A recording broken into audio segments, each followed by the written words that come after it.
Bonjour, c'est Ursule encore. On est le 28 septembre 2020. Alors je viens sonner la trompette aujourd'hui encore une seconde fois. Amen. Et je viens proclamer le retour de notre Seigneur Jésus-Christ. Amen. Il est très important de s'apprêter. Alors s'informer, étudier la parole de Dieu, ça c'est le meilleur moyen pour que les écailles tombent de nos yeux, afin que nous puissions être éclairés. Amen. Alors Dieu est bon, il est merveilleux. Alors il nous enlève les écailles d'une manière ou d'une autre. Amen. Soit par une personne, soit par la lecture personnelle de la Bible. Que son nom soit béni. Alors je viens continuer la série sur Apocalypse à votre portée. Alors j'apporte la leçon 11. Amen. Et je vais parler de Apocalypse 6 et puis Apocalypse 19. Le chevalier blanc ou bien le cavalier blanc. Amen. Alors, c'est de ça que je vais parler aujourd'hui. Mais avant cela, j'aimerais apporter un petit élément très utile. Amen. Nous rafraîchir un peu la mémoire et puis surtout pour ceux qui aiment aller aussi faire leurs recherches, ceux qui n'ont pas les difficultés peut-être à regarder les choses en anglais. Alors, je vais vous les donner. Et après cela, on passe directement aux différents passages que je voulais qu'on lise. Apocalypse 6 et puis Apocalypse 19. Amen. Alors, leçon 11. Bon, voilà. Alors, dans mes différentes recherches, puisqu'on a vu que l'agneau d'Apocalypse 5, le verset 6, on a vu que c'était un agneau, c'était écrit Arnion, petite brebis, alors que l'agneau qui ôte le péché du monde, parlant de notre Seigneur Jésus, c'est écrit Amnos. Alors, je suis allée faire des recherches, j'ai donc vu que, c'est pour toi, pour que tu puisses noter, amen, et puis que tu ailles faire tes recherches, surtout si tu as la facilité en anglais. Alors, tu taperas le 286 pour Amnos. Alors, c'est un chiffre 286 et puis tu fais concordance grecque. Alors, moi, je fais mes recherches en anglais. Amen. Peut-être qu'en français, bon, je ne sais pas parce que souvent, quand je fais les recherches en français, je n'ai pas tellement eu ce que je voulais. Amen. Si bien que finalement, comme je n'ai pas vraiment beaucoup de temps, je tape tout en anglais. Alors, le 286, ça correspond à la concordance grecque au mot amnos. Et puis le 721 dans la concordance grecque, ça correspond à Arnion, la petite brebis. Et puis c'est à connotation humaine. Amen. Alors je vais lire ce que j'ai écrit. Le Arnion là, c'est-à-dire que Apocalypse 5, le verset 6, j'ai écrit ce que j'ai trouvé, amen, dans la concordance grecque, j'ai trouvé que c'était comme ça que Jésus appelait ses disciples. Lui-même qui se disait brebis, le berger, le pasteur, les gens l'appelaient Amnos. Celui-là, l'agneau qui ôte le péché du monde, les gens l'appelaient Amnos. Mais lui, il appelait ses disciples Arnion. Amen. Et c'est petit agneau, sans force, c'est un jeune agneau, ça fait référence à une personne soumise, marchant selon Dieu. C'est un être humain avec un cœur pur, avec des intentions saines. Amen. Alors voilà un peu comment, quand on dit que cette brebis, c'est un arnion, brebis arnion. Alors dans Apocalypse, 29 fois, on parle de Arnion, parlant de cette brebis-là, qui au fait finalement représente le messager de la fin, qui agit comme délégué de la part de notre Seigneur Jésus-Christ, un peu comme Joseph était le bras droit de Pharaon. Amen. Quand Joseph parlait, c'était le Pharaon lui-même qui avait parlé, et puis les gens ne pouvaient pas broncher. Amen. Et on sait tous que souvent, dans les présidences, dans les royautés, il y a des hommes là, en tout cas c'est le bras droit du roi ou bien de la reine, ou bien c'est le bras droit en tout cas du président. Quand il a dit quelque chose là, en tout cas si tu n'as pas exécuté, c'est que vraiment tu n'as pas obéi au président ou bien tu n'as pas obéi au roi. Amen. Donc cette brebis-là, Arnion-là, elle va jouer ce rôle-là. Amen. C'est pour cela que Dieu nous dit, dans Malachie 4, il dit, je vais le lire rapidement pour qu'on puisse entrer dans l'esprit du Père et comprendre, amen, la place que ce messager-là occupe dans le plan de Dieu. Amen. Alors, Malachie 4, attendez, verset 4. Souvenez-vous de la loi de Moïse, c'est notre Dieu qui parle. Souvenez-vous de la loi de Moïse, mon serviteur, auquel j'ai prescrit en Horeb pour tout Israël des préceptes et des ordonnances.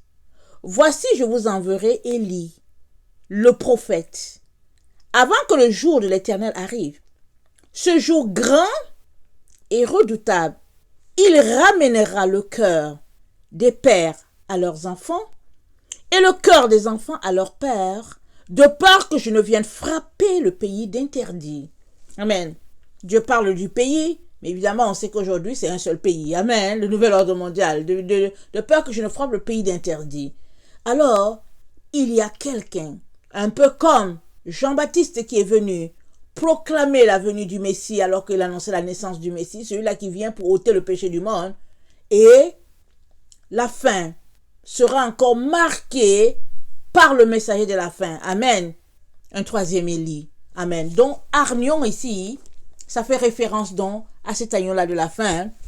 Et c'est notre Seigneur, comme on l'a vu dans la leçon 10, que celui qui est assis sur le trône, c'est notre Seigneur lui-même. Amen. Parce que Jésus, il est Dieu. Jésus est Dieu. Amen. Et il est assis sur le trône et il est en train de... c'est le moment de juger. Amen. Parce que c'est dit que le jugement va commencer par la maison de Dieu. Jésus est lui qui est assis sur le trône. On a eu tous les éléments qui nous montraient. On avait quand même noté 3 éléments, au moins 3, qui nous montraient que c'était le lion de la tribu de Juda qui était là. Amen. Alors, béni soit le nom de ce Dieu-là. Et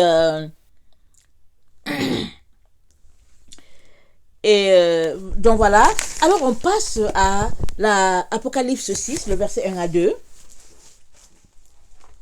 Évidemment, si, pendant que je fais mes lectures à tête reposée, si maintenant le Seigneur me donne autre chose qui pourrait être un élément important pour mieux comprendre l'Apocalypse, je n'hésiterai pas à revenir sur Apocalypse 5 ou bien Apocalypse 4.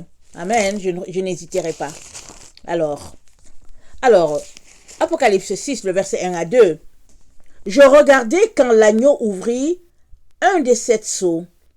J'entendis un des 4 êtres vivants qui disait comme d'une voix de tonnerre, viens. Je regardai et voici parut un cheval blanc.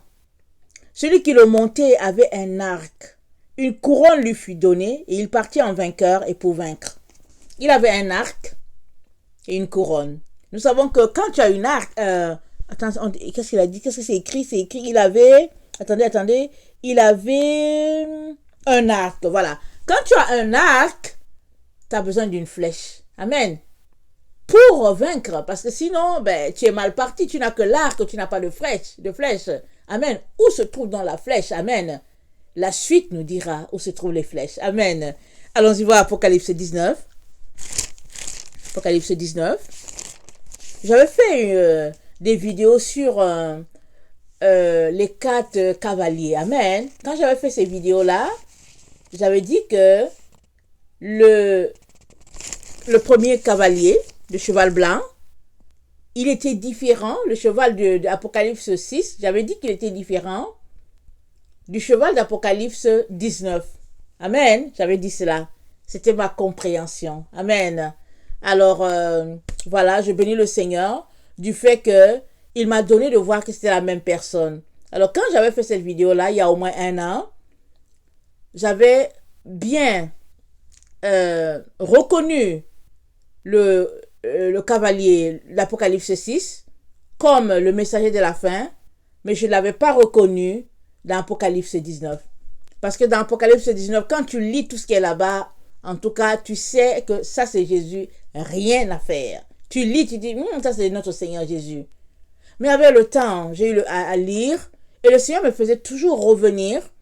Et je revenais, je lisais Apocalypse 19 et je n'arrivais pas à ne pas voir une autre personne que Jésus. Chaque fois que je lisais, je ne voyais que Jésus. Amen. Mais notre Dieu est tellement merveilleux qu'il m'a donné de voir deux éléments qui m'ont montré que ce n'était pas l'agneau Amnos, notre Seigneur Jésus, mais c'était l'agneau Arnion, le messager de la fin, qui porte le cachet de notre Dieu et qui est venu au nom de ce Dieu-là. Amen. Il avait un arc quand il a commencé, il avait une couronne de vainqueur et Dieu l'a envoyé pour vaincre. Amen. Et on va voir à la suite des temps, qu'est-ce qui fait que finalement il a tellement vaincu que dans Apocalypse 19, en tout cas, il ressemble tellement à notre Seigneur que tu te dis, waouh, Seigneur, quelle ressemblance. Alors, Apocalypse 19. Après cela, j'ai entendu dans le ciel, comme une voix forte d'une foule nombreuse qui disait, Alléluia, le salut, la gloire et la puissance sont à notre Dieu, parce que ses jugements sont véritables et justes. Car il a jugé la grande prostituée qui corrompait la terre par son impudicité. Et il a vengé le sang de ses serviteurs en leur redemandant de sa main. Amen. On comprend que le jugement de Dieu a eu lieu. Amen. Et on dit Dieu s'est vengé. Amen. Et ils dirent une seconde fois Alléluia. Et sa fumée monte au siècle des siècles. Et les 24 vieillards et les 4 êtres vivants se prosternèrent et adorèrent Dieu assis sur le trône en disant Amen, Alléluia. Et une voix sortit du trône disant Louez notre Dieu, vous tous ses serviteurs, vous qui le craignez, petits et grands, et j'entendis comme une voix d'une foule nombreuse, comme un bruit de grosses eaux, et comme un bruit de fort tonnerre disant Alléluia, car le Seigneur notre Dieu Tout-Puissant est entré dans son règne. Amen. Réjouissons-nous et soyons dans l'allégresse et donnons-lui gloire, car les noces de l'agneau sont venues et son épouse s'est préparée. Amen.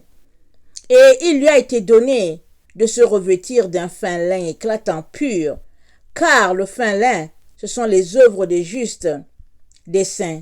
Et l'ange me dit, écris, heureux ceux qui sont appelés au festin de noces de l'agneau. Et il me dit, ces paroles sont les véritables paroles de Dieu.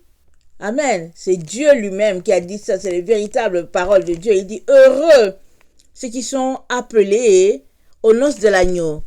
Et je reviens sur le verset 6 et dit, j'entendis comme une voix d'une foule nombreuse, comme un bruit de grandes eaux, comme un bruit de fort tonnerre disant Alléluia, car le Seigneur notre Dieu Tout-Puissant est entré dans son règne. Le Seigneur notre Dieu Tout-Puissant est entré, notre Seigneur Jésus-Christ, il est entré dans son règne. Amen. Alors, le verset 10, je tombais à ses pieds pour l'adorer.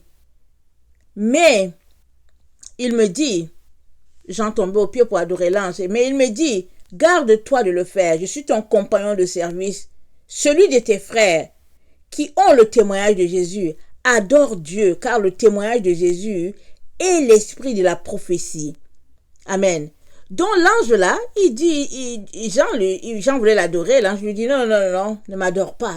Adore Dieu seul. Je suis ton compagnon de service. Amen. Ça nous envoie déjà le signal. L'agneau, Arnion. Amen. Il est ici un ange auprès de Jean. Il exerce là, il a le ministère là, il présente les choses à Jean. Amen. Il lui dit non, je suis ton compagnon de service. Amen. En ce temps-là, en tout cas, voilà, il était dans la présence de ce Dieu-là et tout. Alors, verset 11. Puis je vis le ciel ouvert, et voici parut un cheval blanc. Celui qui le montait s'appelle Fidèle, véritable, et il juge et combat avec justice. Ses yeux étaient comme une flamme de feu, et sur sa tête étaient plusieurs diadèmes. Il avait un nom écrit que personne ne connaît, si ce n'est lui-même. Amen. Personne ne connaissait le nom de cette personne-là, si ce n'est que la personne elle-même. Et il était revêtu d'un vêtement teint de sang, Son nom est la parole de Dieu. Les armées qui sont dans le ciel le suivaient sur les chevaux blancs, revêtus d'un fin lin blanc pur. De sa bouche sortait une épée aiguë pour frapper les nations. Il les pètera avec une verge de fer, et il foulera la cuve du vin de l'ardente colère du Dieu Tout-Puissant. Il avait sur son vêtement, sur sa cuisse, un nom écrit, Roi des rois et Seigneur des seigneurs. Et je vis un ange qui se tenait dans le soleil, et il cria d'une voix forte, disant à tous les oiseaux qui volaient par le milieu du ciel, « Venez, rassemblez-vous pour le grand festin de Dieu, afin de manger la chair des rois, la chair des chefs militaires, la chair des puissants, la chair de chevaux et de ceux qui les montent, la chair de tous, libres et esclaves, petits et grands. Et je vis la bête et les rois de la terre et leur armée rassemblée pour faire la guerre à celui qui était assis sur le cheval et sur son armée. Et la bête fut prise, et avec elle le faux prophète. Et la bête fut prise, et avec elle le faux prophète, qui avait fait devant elle les prodiges par lesquels il avait séduit ceux qui avaient pris la marque de la bête et adoré son image. Ils furent tous les deux jetés vivants dans les temps ardents de feu et de soufre. Amen. Donc, je vais d'abord mentionner un truc ici. Il dit, c'est l'ange là qui dit, le verset 17, il dit, je vis un ange qui se tenait dans le soleil. Ça c'est Jean. L'ange se tenait dans le soleil. Ça nous fait déjà ici allusion au soleil de justice. Amen. Dans Malachie, l'ange se tenait dans le soleil. Il cria d'une voix forte, disant à tous les oiseaux qui volaient, il dit, venez, rassemblez-vous pour le grand festin de Dieu. Amen. Et c'est-à-dire qu'il faut voir cette situation comme un film que tu es en train de regarder. Et tu regardes, la personne est en train de parler, et en même temps, elle te montre d'abord une image, tu regardes sur l'écran, tu vois un cheval blanc qui est en train de défiler, et puis la personne, sur son front, c'est écrit fidèle, véritable, il juge, il combat avec justice.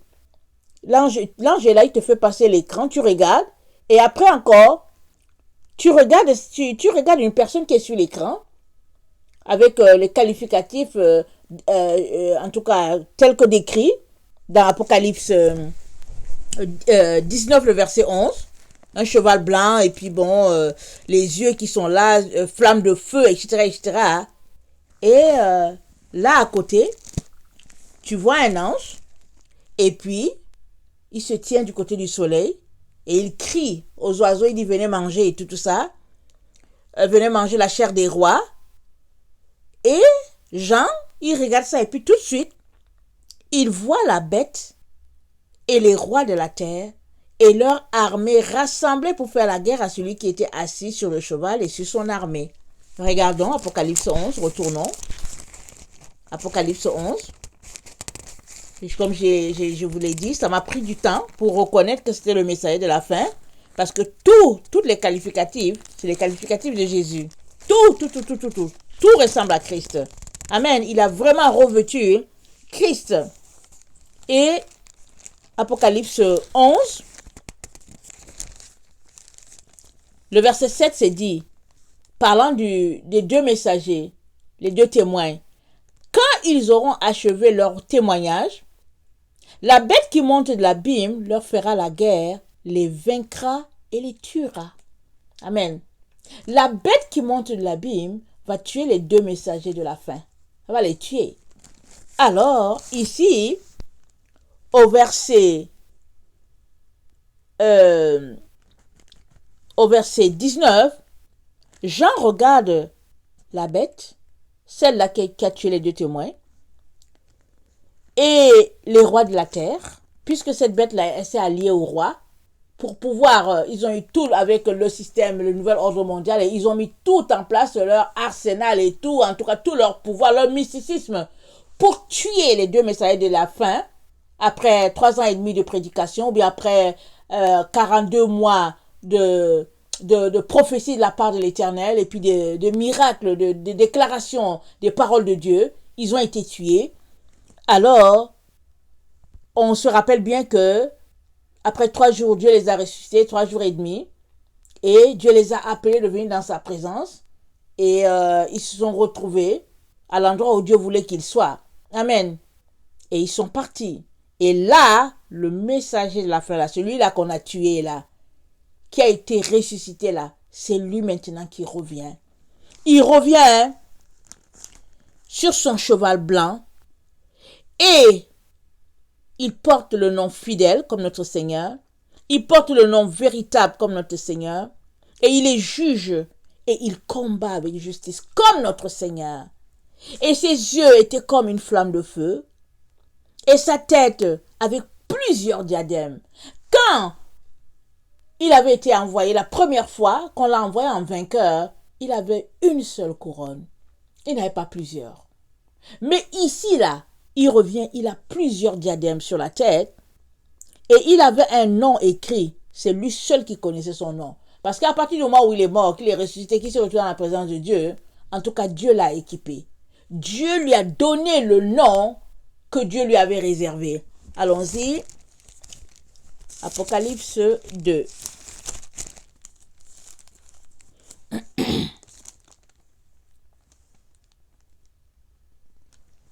Apocalypse 2. Attendez. Il faut que je trouve ça. D'abord, le verset 5 nous dit, « Celui qui vaincra sera revêtu ainsi de vêtements blancs, et je n'effacerai pas son nom du livre de vie. » Ce chevalier-là, il est revêtu de vêtements blancs. Déjà, voici un élément. Jésus l'a revêtu de vêtements blancs. Et ce n'est pas nos vêtements blancs, c'est le vêtement blanc que le Père donne. Premier élément. Deuxième élément, il dit, attendez, il faut que je le retrouve.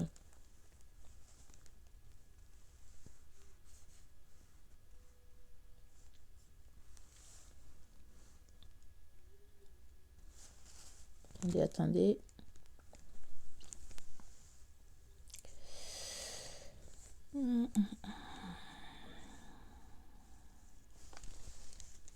Attendez, je cherche un élément. Ok, excusez-moi, je regarde ça.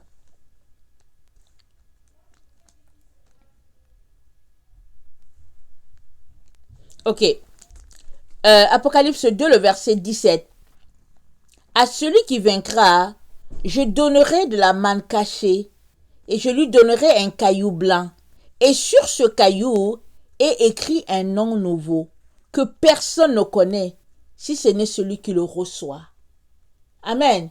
Ça dit, Jésus nous présente toujours des scènes où la parole qu'il a déclarée s'est accomplie. Alors sur ce messager-là, de la fin là, qui revient triomphant, celui qui était parti avec une seule couronne et puis qui revient avec plusieurs couronnes, plusieurs diadèmes sur la tête, il est d'abord habillé en blanc, comme Jésus a promis. Jésus nous dit que je vais lui donner un caillou blanc. Sur ce caillou-là, il y aura un nom que lui seul connaît. Et puis c'est ça qui nous est dit ici, dans Apocalypse 17, on dit, il avait un nom écrit que personne ne connaît si ce n'est lui-même. Et il était revêtu d'un vêtement teint de sang. Son nom est la parole de Dieu. Alors quand on lit ça, on se dit, oh non, c'est sûr et certain que c'est Jésus. Parce que son vêtement est teint de sang, c'est Jésus. On est convaincu. Amen. Mais ici, là, ce n'est pas Jésus-Christ. C'est le messager de la fin. Je vais vous donner, allons-y lire Ésaïe 63. Demain, on va parler d'Ésaïe 63. Amen. On va parler d'Ésaïe 63. Mais aujourd'hui, je vais juste vous présenter Ésaïe 63. Vous montrant que c'est le messager de la fin. Le Seigneur l'a déjà annoncé. Amen. Alors, je vais relire. Apocalypse 19, c'est dit, le verset 13. Il était revêtu d'un vêtement teint de sang. Son nom est la parole de Dieu. Ésaïe 63, le verset 1. Qui est celui qui vient d'Édom, de Bosra, en vêtements rouges, en habits éclatants, et se redressant avec fierté dans la plénitude de sa force? C'est moi qui ai promis le salut, qui ai le pouvoir de délivrer. Pourquoi tes habits sont-ils rouges, et tes vêtements comme les vêtements de celui qui foule dans la cuve? Voilà, le Seigneur, ça dit, c'est Dieu qui est en train de parler, et Dieu dit à celui-là, mais pourquoi tes vêtements sont rouges? C'est sa manière, c'est une forme d'insistance, c'est sa manière de nous présenter, voilà quelqu'un qui est là. Et puis, n'oubliez pas que Ésaïe, il a vécu avant que Jésus vienne. Alors, on peut dire que bon, peut-être que ici il parlait de Jésus, parce que c'est vrai que Jésus est mort pour nous. Amen.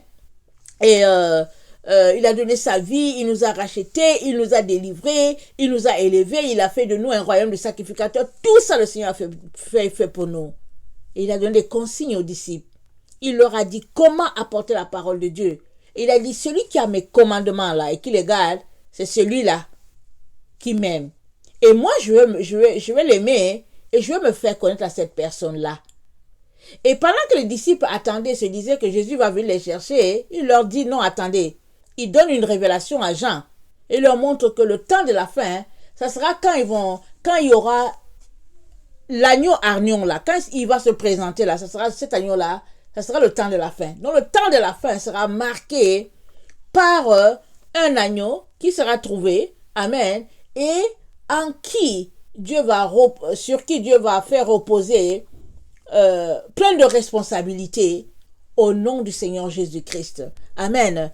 Alors, il nous le présente donc.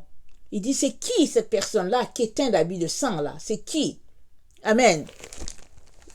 Et, attendez, le verset 15, de sa bouche sortait une épée aiguë pour frapper les nations. Il les pètera avec une verge de fer, et il foulera la cuve du vin de l'ardente colère de Dieu Tout-Puissant. Allons-y, regardez, Apocalypse 3, attendez, peut-être que c'est 2, attendez, c'est Apocalypse 2, excusez-moi. Apocalypse 2,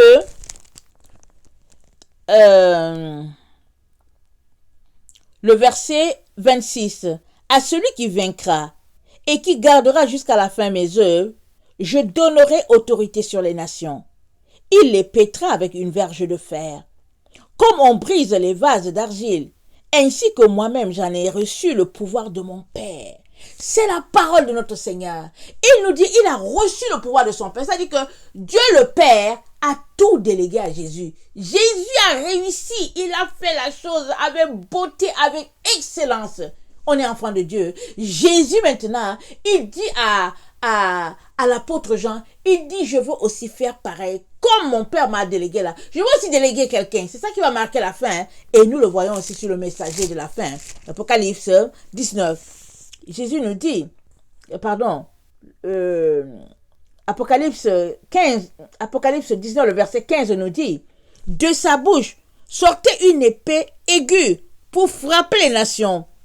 Il les pètera avec une verge de fer, et il foulera la cuve du vin de l'ardente colère de Dieu Tout-Puissant. Il avait sur son vêtement et sur sa cuisse un nom écrit, Roi des rois et Seigneur des seigneurs. Et je vis un ange qui tenait dans le soleil et qui criait d'une voix forte, disant à tous les oiseaux qui volaient par le milieu du ciel, venez et rassemblez-vous pour le grand festin de Dieu. Alors, c'est le grand festin de Dieu, jour de la vengeance de notre Dieu. Rappelons-nous, les témoins de la fin seront tués et la Bible nous dit, s'abattra un grand tremblement de terre. Amen. Dieu mettra ses enfants qui lui obéissent en sécurité et après, ça sera un moment de grande tribulation, un jour terrible sur la terre qui va s'abattre sur les habitants. Pourquoi? Parce que la méchanceté aura été à son comble et Dieu donc envoie donc ses messagers pour exercer l'ordre, pour exercer l'autorité du Père sur la terre. Amen. Alors, nous avons ici plein d'éléments qui nous montrent que ici, là, il s'agit de l'agneau, Arnion, c'est lui-là, revêtu de la puissance de Dieu, comme notre Seigneur Jésus-Christ, qui a été revêtu de la puissance de Dieu, amen, sur la terre, et qui a fait des choses extraordinaires. Jésus était une personne au milieu de nous. Il a certainement fait des miracles, sans que vraiment on soit tellement au courant. Mais quand il allait se faire baptiser, la Bible nous dit, le Saint-Esprit est descendu. Et une voix s'est fait entendre, celui-ci est mon fils bien-aimé en qui j'ai mis toute mon affection. Les gens étaient là, ils se tournaient pour voir c'est quoi. Mais c'est ça qui a été dit. Et c'est là que Jean l'a reconnu. Jean a dit, voici l'agneau qui ôte le péché du monde. Et le Saint-Esprit est venu se poser sur lui, sous forme d'une colombe. Et c'est comme ça que Jean a reconnu que c'était l'agneau. Peut-être que c'est le signe que Dieu avait donné à Jean en disant que celui-là sur qui tu vas voir. Oui, Jean a dit ça. Jean, le Seigneur lui a dit, celui-là sur qui tu vas voir la colombe se poser là, c'est lui, l'agneau de Dieu qui ôte le péché du monde. Or, les deux étaient cousins. Amen. Ils étaient cousins, mais ils étaient tellement pris par leur appel que, en tout cas, Jean était dans le désert, en train de manger ses sauterelles et puis dans sa communion avec Dieu. Et puis Jésus était certainement encore en train d'exercer le ministère de charpentier avant de tout laisser cela pour aller suivre son Dieu. Amen. Alors, attendez, il faut que je regarde mes notes. Donc voilà. Alors, le messager de la fin a reçu aussi du Seigneur Jésus-Christ autorité pour paître les nations. Amen. Et comment est-ce que on sait par exemple que c'est lui? Allons-y regarder Apocalypse 19, le verset 16. Aujourd'hui, je vais parler d'un élément, amen, qui montre que c'est le messager de la fin. C'est pas notre Seigneur Jésus ici. Et demain, je vais parler de l'autre élément. Je vais beaucoup... on va s'arrêter sur Ésaïe 63, là, qu'on vient de lire, là. Et puis, je vais apporter une étude approfondie là-dessus. Amen. Et donc, voilà. Alors, Apocalypse 19, le verset 16. Alors, il avait sur son vêtement et sur sa cuisse un nom écrit Roi des rois et Seigneur des seigneurs. Mais ça peut être choquant en disant que, mais Ursule, comment tu peux dire que ici là, c'est une autre personne? Parce que c'est écrit Roi des rois et Seigneur des seigneurs. Mais c'était écrit sur sa cuisse. Amen. Alors, on est dans les temps des tatous, n'est-ce pas? Les gens peuvent se dire, ah, mais est-ce qu'il y avait un tatou sur le corps de Jésus et tout ça? Si c'était Jésus là où il a marché avec ses disciples, les disciples allaient voir que sur leur Seigneur il y avait un tatou. Ils allaient voir cela. Il a vécu avec eux. Il a été glorifié dans leur présence. Amen. Et quand il a été glorifié, ils sont venus, même un jour là, ils sont allés pêcher, ils n'ont rien pêché. Et le matin, ils étaient découragés. Et il y a quelqu'un qui dit, petits enfants, vous n'avez rien trouvé? Ils disent non. Il dit, jetez du côté droit. Quand ils ont jeté, en tout cas, ils n'arrivaient pas à tirer le filet. Et Jean a reconnu, Jean a dit, c'est le Seigneur.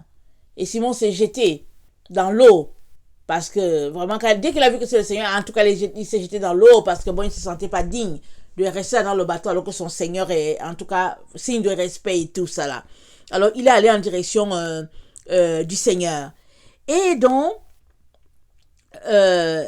les disciples, ou bien Jésus était capable, ou bien Jésus pouvait leur montrer que voilà, et puis etc. Non, tout cela, rien ne nous dit. Et puis même dans le linceul de Turin, amen, il y a un insigne qu'ils ont trouvé, je pense, soit au niveau de la poitrine, soit au niveau du front du Seigneur Jésus. Et quand ils sont allés analyser ça, c'était écrit Agneau de Dieu. Amen. C'était écrit bien là, Agneau de Dieu. On peut dire, ok, le Seigneur n'a pas voulu qu'on sache cette partie-là sur la cuisse et tout ça et tout. Mais ici, il y a un symbole avec la cuisse. Allons-y, regardez.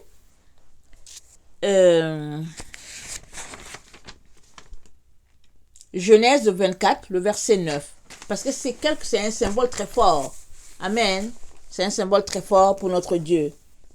N'oublions pas que nous avons la parole de Dieu des Juifs. Nous le recevons de notre Père Abraham. C'est lui qui a été choisi et c'est par sa famille que l'évangile s'est répandu sur la terre. Alors, Genèse 24, verset 9. c'est dit ceci. C'est Abraham qui cherche une femme pour son fils Isaac. Rappelons-nous, Sarah est morte. Et puis finalement, Abraham dit, je suis vieux, je vais aussi mourir. Et donc voilà, et il faut une femme pour Isaac. Alors il envoie son bras droit, si on peut le dire, son serviteur en qui il a confiance, chercher une femme pour Isaac dans son pays à lui, dans sa famille à lui. Alors, allons-y et commençons par le verset 6. Abraham lui dit, garde-toi d'y mener mon fils. Donc Abraham ne veut pas que son fils aille là-bas dans le pays d'où lui il vient. Et il y a une vidéo là que j'avais fait disant que Abraham, Dieu lui a dit de sortir de là. Pourquoi? Qu'est-ce qui s'est passé? Abraham avait refusé d'adorer les idoles et ils avaient jeté Abraham dans le feu, comme dans le cas de Shadrach, Meshach et Abednego. Et Abraham n'est pas mort, mais son frère est mort. Le père de Lot est mort dans le feu. Parce que le père de Lot, il était mi-figue, mi-raisin. Tantôt, il était du côté du Dieu d'Abraham, tantôt, il avait peur des hommes. Et puis quand on l'a jeté dans le feu, lui, il a péri. Abraham n'a pas péri, il est sorti de là. Et quand il est sorti de là, il est sorti vainqueur. Le roi lui a donné plein de cadeaux et tout et tout.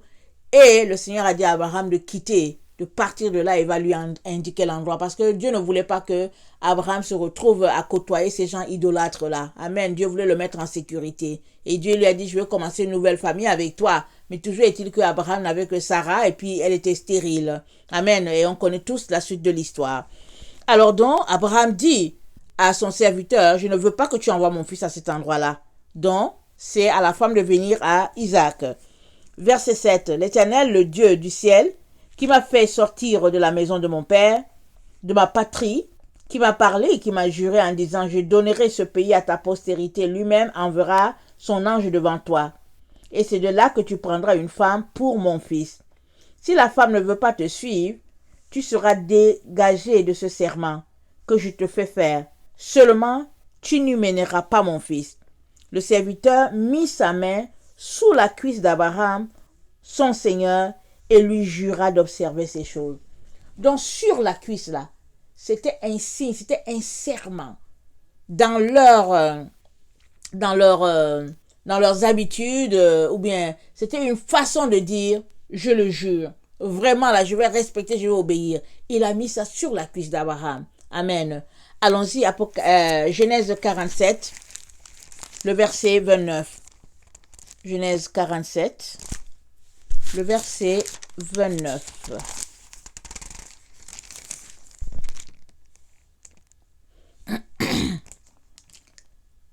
Lorsque Israël s'approcha du moment de sa mort, Israël c'est Jacob, lorsque Israël s'approcha du moment de sa mort, il appela son fils Joseph et lui dit, si j'ai trouvé grâce à tes yeux, mais je te prie ta main sous ma cuisse et use envers moi de bonté et de fidélité, ne m'enterre pas en Égypte.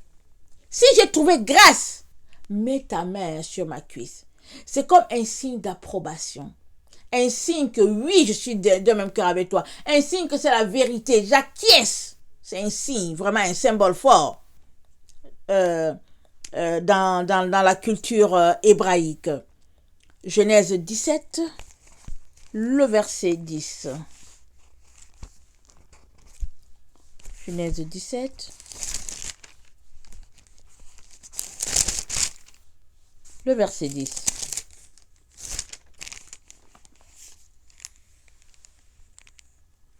C'est ici mon alliance. Attends, circoncision instituée. Dieu dit à Abraham, le verset 9, toi, tu garderas mon alliance, toi et tes descendants après toi, selon leur génération. C'est ici mon alliance que vous garderez entre moi et vous et ta postérité après toi. Tout mâle parmi vous sera circoncis. Vous vous circoncirez et ce sera un signe d'alliance entre moi et vous. Donc, mettre la main sur la cuisse, c'est une alliance. Amen. C'est un signe, c'est un symbole, c'est une alliance forte chez eux. Alors, le serviteur a mis sa main sur la cuisse d'Abraham et Joseph, Israël, qui est Jacob, a demandé à Joseph, en tout cas, si j'ai trouvé grâce devant tes yeux là, mets ta main sur ma cuisse. Amen. Alors ce messager-là, il porte sur sa cuisse, roi des rois, Seigneur des seigneurs.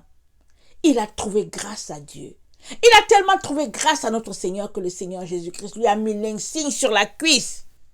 Fidèle, véritable. Le Seigneur a eu confiance en lui. Il n'a pas trahi son Seigneur. Il est resté fidèle à son Seigneur jusqu'au bout. Et le Seigneur l'a habillé des mêmes vêtements, de la même autorité que le Seigneur. Il vient au nom du Seigneur Jésus-Christ pour exercer jugement de Dieu sur la terre. Amen. Au nom de ce Seigneur-là, il vient exercer jugement sur la terre. Allons-y lire Ésaïe 61, le verset 2. On connaît tous ce verset-là que Jésus-Christ a lu quand il était petit. Amen. Il a dit, il avait 12 ans. Il a dit, l'Esprit du Seigneur l'Éternel est sur moi, car l'Éternel m'a oint pour porter de bonnes nouvelles aux malheureux. Il m'a envoyé pour guérir ceux qui ont le cœur brisé, pour proclamer aux captifs la liberté et aux prisonniers la délivrance. Verset 2. Il m'a envoyé pour publier une année de grâce de l'Éternel et un jour de vengeance de notre Dieu. Amen. Alors ce messager-là, il vient parce que c'est le temps de la vengeance de notre Dieu. C'est lui que le Seigneur utilise pour exercer sa vengeance. Un être humain. Amen. Glorifié dans ce cas-ci. Glorifié. Dans Apocalypse 6, le verset 2, il est un être humain comme toi et moi sur cette terre. Alors, Dieu lui donne d'être vainqueur. Dieu l'a revêtu, Dieu l'a donné, il lui a donné un arc et il l'a envoyé en tant que vainqueur. Il l'a envoyé pour conquérir. Amen. Et qu'est-ce qu'il conquiert? Il conquiert les cœurs des gens. Comment? Par la parole de Dieu. Dieu l'a annoncé, il dit, j'enverrai mon messager. Et puis il ramènera les cœurs des pères vers les enfants, les cœurs des enfants vers les pères, de peur que je ne vienne frapper. Amen. Alors, Dieu l'a envoyé en vainqueur et il a vaincu. La preuve est que dans Apocalypse 19, on le voit avec beaucoup de diadèmes et on le voit avec toute l'autorité de notre Seigneur Jésus-Christ, avec même l'emblème de notre Seigneur Jésus. Et cet emblème, c'est sur la cuisse. Un signe fort d'alliance. Amen. Dans le peuple hébraïque. Amen. Un signe fort chez Dieu. Amen. Attendez.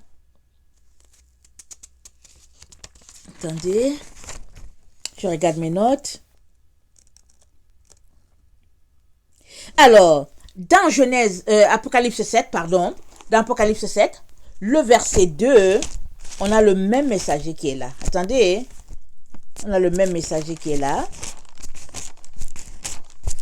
Il faut juste noter les différentes parties et puis ça va vous démêler quand vous allez lire Apocalypse. Apocalypse 7, c'est dit. Après cela, je vis 4 anges debout aux 4 coins de la terre. Ils retenaient les 4 vents de la terre afin qu'il ne soufflât point de vent sur la terre et sur la mer, ni aucun arbre. Et je vis un autre ange qui montait du côté du soleil levant. Et regardez, il monte du côté du soleil levant. Ça nous renvoie encore au messager. Le Seigneur dit, et sur toi le soleil de justice se lèvera, avec la guérison sous ses ailes. Parce que c'est l'emblème un peu du messager de la fin. Le soleil de justice. Amen. Alors, il dit, je vis un autre ange qui montait du côté du soleil levant et qui tenait le sceau de Dieu vivant. Quand tu as le sceau là, tu as le cachet de Dieu. Tu as l'autorité de ce Dieu-là. Et puis quand tu mets là, tu places le sceau là, en tout cas c'est que c'est Dieu qui l'a placé. Amen. Ce messager-là, il monte avec le sceau de Dieu. Et puis il crie d'une voix forte aux 4 anges là qui sont là. Il dit, ne faites point de mal à la terre, ni à la mer, ni aux arbres, jusqu'à ce que nous ayons marqué le sceau. Jusqu'à ce que nous ayons marqué du sceau le front des serviteurs de notre Dieu. Amen. Lui là, il donne l'ordre, il dit non. Et il donne cet ordre-là quand il a été déjà trouvé, amen, quand il a déjà été amené devant le Père, comme Daniel a vu. Quand Daniel a vu, Daniel dit, il a vu qu'on a amené un être humain devant le Père. Et il a donc été choisi par le Père. À partir de ce moment-là, c'était sa responsabilité, amen, de marquer les serviteurs de Dieu du sceau de Dieu. Mais comment? Parce que la terre, elle est vaste. Elle est vaste. Si ce messager-là est déjà en train de courir, la terre est vaste. Mais comment va-t-il marquer ça? Il va marquer par la parole. Amen, la parole de Dieu. Par la parole de sa prédication. Par la parole de ses prophéties. C'est comme ça qu'il va marquer du sceau de Dieu. Amen. Et puis, évidemment, c'est sûr que ce n'est pas le seul. Mais ici, là, il représente le Père. Amen. On sait aussi que lui, il a appelé à marquer. Et puis, il marque. Et la Bible nous dit après tout de suite, il y a les 144 000. Mais il ne marque pas seul. Parce que qu'est-ce qu'il dit? Il dit, c'est écrit, ne faites point de mal à la terre, ni à la mer, ni aux arbres, jusqu'à ce que nous ayons marqué du sceau le front des serviteurs de notre Dieu. Nous, ils sont nombreux les serviteurs de ce Dieu-là. Mais lui, il a autorité. Donc, il parle au nom de tous les autres là, qui sont, que Dieu utilise pour marquer les autres. Amen. Il y a des gens sur la terre que Dieu utilise pour marquer les autres par leur message. Amen. Ou bien par les paroles de prophétie qu'ils déclarent sur la vie des gens. Et si la personne accepte leur message, ils sont marqués du sceau de Dieu. Ils ont les temples de Dieu.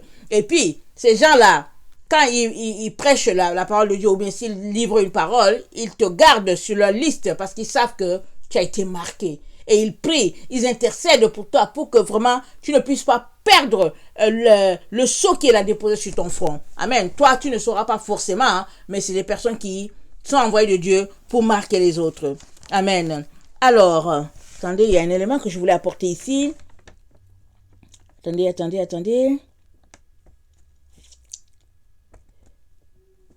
Donc voilà, ils marquent le sceau des serviteurs de Dieu. Et quand finiront-ils? Ils arrêteront de marquer quand Dieu lui-même va déclarer que dans Apocalypse, dans 2 Thessaloniciens 2, le verset 7, c'est dit ceci. 2 Thessaloniciens 2, le verset 7, c'est dit ceci. Car le mystère de l'iniquité agit déjà. Il faut seulement que celui qui le retient encore ait disparu. Alors paraîtra l'impie que le Seigneur Jésus détruira par le souffle de sa bouche et il anéantira par l'éclat de son avènement. Amen. Alors qui retient la vérité? Amen. Et il s'est dit, car il faut seulement que celui qui le retient encore ait disparu. Mais qui retient le mystère de l'iniquité? C'est la vérité de Dieu sur la terre. Amen. Et cette vérité-là, elle est répandue par le Saint-Esprit. Amen. Quand cette vérité-là ne sera plus, quand ça dit, parce que l'iniquité ne fait qu'avancer. On est dans les temps où le mal est appelé bien, le bien appelé mal. Et puis, quand on lit le verset 9, ça nous dit, l'apparition de cet impie-là se fera par la puissance de Satan avec toutes sortes de miracles, de signes et de prodiges mensongers. Donc, il y a l'homme de perdition qui arrive. Amen. La Bible nous dit que, mais quand il sera là, au moment où il sera là, quand les gens vont finir par découvrir qu'il est là, la vérité ne sera plus là. Les enfants de Dieu qui marchent par la vérité seront ôtés, ils seront enlevés par la puissance du Saint-Esprit. Amen. Et nous savons tous que nous sommes dans le temps d'apostasie. Les vrais enfants de Dieu, en tout cas, plusieurs s'en foutent. Amen. Excusez-moi le terme. Et d'autres marchent dans le faux et ils disent qu'ils sont dans la vérité. Il y a toutes sortes de fausses doctrines. Et les gens marchent et puis ils ne vivent pas selon Dieu. Et puis le Seigneur annonce sa venue, mais ils continuent de pratiquer l'idolâtrie. Ils adorent les dimanches et tout, alors que Dieu n'a jamais fixé cela. Et tout ça, c'est de l'apostasie. Amen. Mais Dieu laisse encore, parce qu'il espère qu'on va toujours se repentir. Il espère qu'on va changer de voie. Mais vient un temps où l'iniquité ne fait que grimper. Pendant ce temps-là où les serviteurs de Dieu sont en train de marquer les autres, le péché aussi avance. Et il ne fait que se répandre dans les différents cœurs. Et la Bible nous dit que, le verset 10 nous dit, le verset 11 plutôt, aussi Dieu leur envoie une puissance d'égarement pour qu'ils croient au mensonge, afin que ceux qui n'ont pas cru à la vérité, mais qui ont pris plaisir à l'injustice, soient condamnés. Alors, quand Dieu prêche, ou bien quand Dieu envoie la vérité, et que tu ne la reçois pas, il a un temps de patience envers toi. Il espère que tu vas changer, et si tu ne changes pas, la puissance d'égarement va te récupérer à quelque part. Et tu seras égaré. Et si tu es égaré, tes yeux vont seulement s'ouvrir quand finalement la vérité sera ôtée du milieu de la terre par la puissance du Saint-Esprit. Le Saint-Esprit ne sera plus là, la vérité sera ôtée. Et ce sera des moments, des moments terribles, amen, d'obscurité, plongés dans l'obscurité. Et c'est là que les yeux de plusieurs personnes vont s'ouvrir. Quand ils seront face au fils de la perdition. Il sera là. Puisque ensemble, ils sont restés. Ils ont refusé la vérité. Ils sont restés ensemble dans le péché, refusant de se conformer à la vérité de Dieu. Amen. Les yeux des enfants de Dieu là qui aiment bien Dieu, mais qui s'entêtent dans leur culture, dans leurs principes, qui restent là endurcis, qui disent que non, nous on va adorer dimanche et puis tout ça. Ce n'est pas juste le culte de dimanche, il y a autre chose. Il y a des gens qui disent qu'ils aiment bien le Seigneur, mais qui refusent de changer leurs habitudes.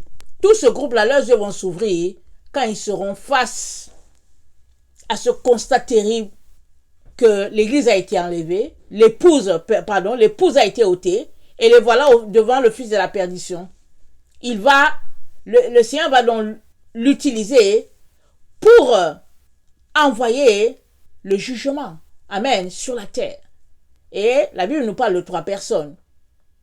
Amen, le dragon, le faux prophète, et puis l'autre bête.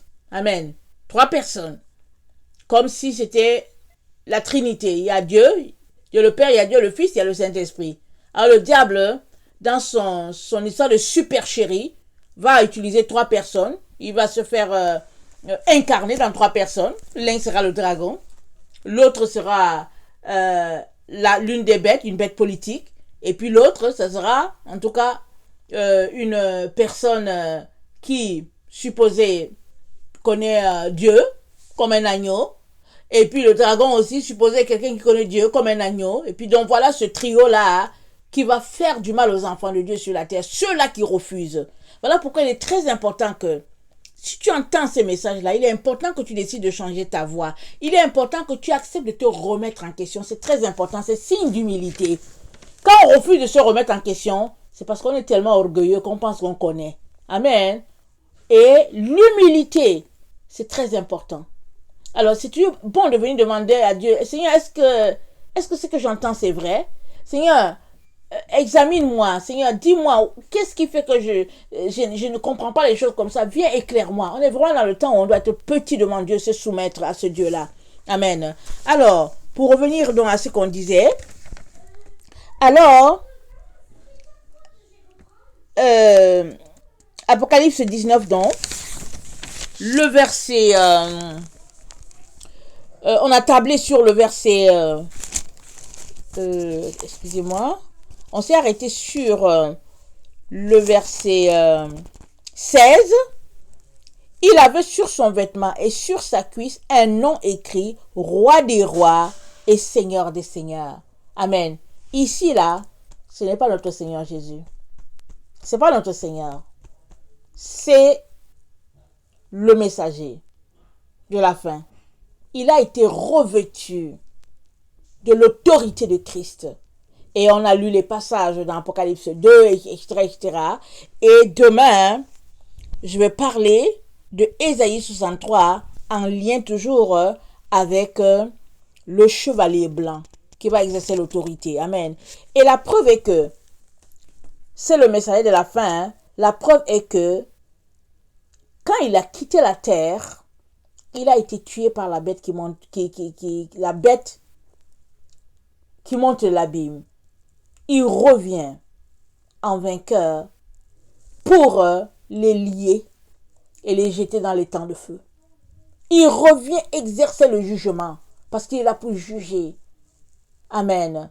Et rappelons-nous, celui qui était assis sur le trône, il était assis sur un trône en jaspe, en sardoine et en jaspe. Sardoine Rubin, voici un fils. Jaspe Benjamin, le fils de ma droite. L'émeraude Judas. Et la Bible dit, le sceptre ne s'éloignera point de Judas, jusqu'à ce que vienne le Shiloh. Amen. Et le Shiloh là, Jésus-Christ, il est Dieu. Amen. Il est Dieu notre Seigneur. Il est venu sur la terre exercer un ministère pour nous, c'est-à-dire nous racheter. Il s'est comporté en un homme, il s'est dépouillé. Et, amen, il nous a laissé tout le nécessaire pour que nous puissions connecter à ce Dieu-là Et maintenant, le reflet, ou bien le revers, c'est que Dieu, homme, Dieu qui est venu sur la terre, est devenu homme pour que nous, les humains, nous puissions devenir Dieu. Amen. Si on peut le dire comme ça. Parce que Jésus-Christ a dit, n'est-il pas écrit dans votre loi que vous êtes des dieux? Alors nous devenons Dieu dans ce sens-là que nous devenons les enfants de Dieu. Nous devenons Dieu dans ce sens que notre nature est une nature humaine et Jésus est venu nous donner une nature céleste. Amen. Et le chilodon, c'est celui-là qui vient de Judas, amen, et qui est le point final de cette prophétie-là de Judas-là, amen, que Jacob a donné à son fils Judas. Il a dit, le sceptre ne s'éloignera pas. Et quand Jésus est venu, notre Dieu, quand il est venu à travers la famille de Judas, amen, et il revient encore à travers la famille de Judas. Il ne revient pas à travers une autre famille. Et il vient pour régner sur la terre, amen, pendant 1000 ans. Et c'est pas le Seigneur Jésus qui va régner. C'est un descendant de David. Allons-y lire. Je vais finir par là. Jérémie 33. Jérémie 33. Tout se recoupe. Amen. Tout. Ça dit que souvent on ne saisit pas les choses. Quand on finit par les saisir, on va se rendre compte que la Bible se tient en un seul morceau. Amen. Alors, Ésaïe 33. Jérémie 33, excusez-moi. C'est dit, le verset 14, « Voici les jours viennent, dit l'Éternel, où j'accomplirai la bonne parole que j'ai dite sur la maison d'Israël et sur la maison de Juda. En ce jour-là, en ce temps-là, je ferai éclore à David un germe de justice. » Vous vous rappelez? Il vient exercer la justice. On a lu Ésaïe 61, le verset 2. Quand Jésus a dit, « Voici, je suis venu... aujourd'hui, la parole vient de s'accomplir. » Jésus a fait la première partie, la deuxième partie, jour de vengeance de notre Dieu, le verset 2. Amen. Et le verset ici nous parle qu'il vient pour exercer la justice. Alors, il dit, il pratiquera la justice et l'équité dans le pays. En ce jour-là, Juda sera sauvé. Jérusalem aura la sécurité dans sa demeure. Et voici comment on l'appellera, l'Éternel notre justice. Car ainsi parle l'Éternel, David ne manquera jamais d'un successeur assis sur le trône de la maison d'Israël. Amen.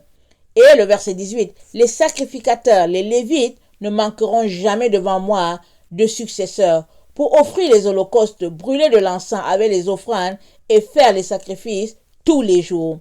Amen.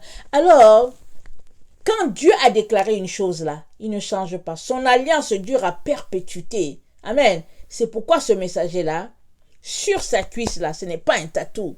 Sur sa cuisse-là, c'est écrit roi des rois parce que c'est une alliance que Dieu a contactée depuis. Une alliance envers Abraham, une alliance envers David.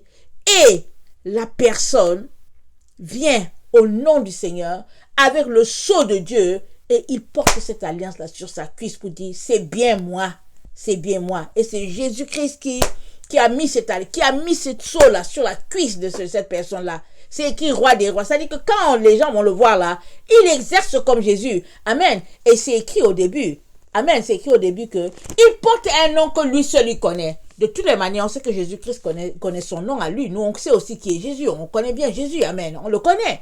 On sait que notre Seigneur, c'est le roi des rois, c'est le Fils de Dieu. Et puis, c'est le Fils, il a été conçu par Marie. On sait tout cela. Mais ce messager-là, c'est lui seul qui connaît son nom. Pourquoi? Parce que c'est Jésus-Christ qui lui a donné ce nom-là. C'est ça qui prouve que c'est une personne glorifiée. C'est une personne, au fait, qui exerce, au fait, avec le cachet de notre Seigneur, Jésus, le cachet de Dieu le Père. Amen. Et donc, très, très important qu'on puisse s'arrêter et se demander si vraiment on est en train de marcher, si on est en train de faire ce que Dieu nous a demandé de faire. Et puis, si l'Esprit nous montre que ce n'est pas ça qu'on est en train de faire, demandons pardon à notre Dieu et vraiment travaillons d'arrache-pied dans la prière, la supplication, afin qu'il nous aide à accomplir notre mission sur la terre, parce que nous sommes tous des envoyés sur la terre. Amen. Et prions que chacun puisse réaliser parfaitement ce qu'il est venu faire. Amen. Que le Seigneur vous bénisse, chacun pour sa part. Voilà, je vous aime beaucoup. Et Dieu davantage, soyez bénis. Maranatha, Jésus revient. Amen. Amen.